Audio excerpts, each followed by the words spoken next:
spent part of the holiday weekend working in the yard. Anybody else?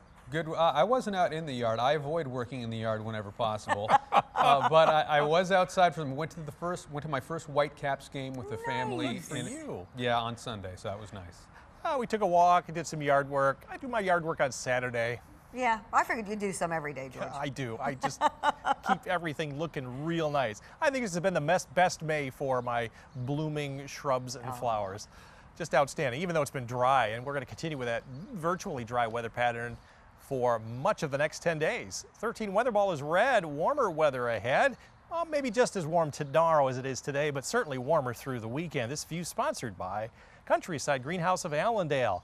Temperatures low in mid-70s, coolest downwind of the lake up around Muskegon through Ludington. We made 76 here at Grand Rapids. That's 1 degree above our average high and came within 1 degree of our forecast high. We've done that 5 days in a row and hope to extend that streak here tomorrow. We've started another warmer than average streak after what, 1, 2, 3, 4, 5 days below average, including, we won't talk about last Friday.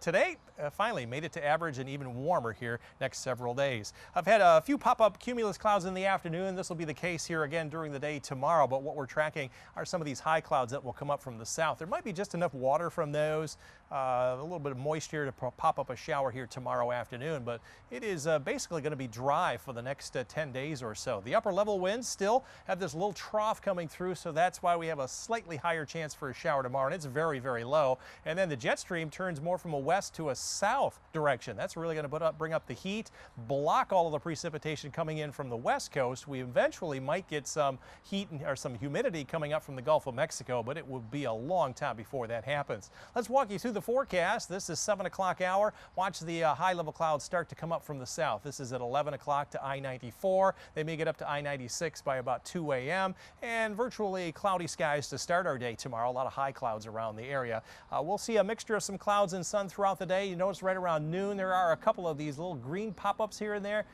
This model is very sensitive and it tries to pop up a lot of showers. Not real sure those are going to happen. If they do, most of them will be during the evening and early overnight tomorrow night, and then they'll calm on down. And then on Thursday through the weekend, it looks like it'll be virtually dry. So you can see how much rain is expected across the area. I don't see a lot of green spots here and there. Most would be down toward the Kalamazoo and Battle Creek areas here tomorrow.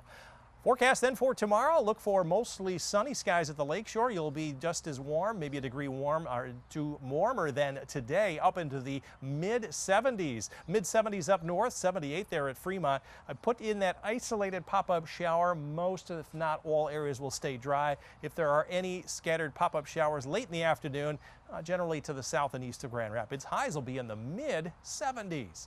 13 on your side forecast. Look at this summertime weather pattern. Keep in mind the average high is 75.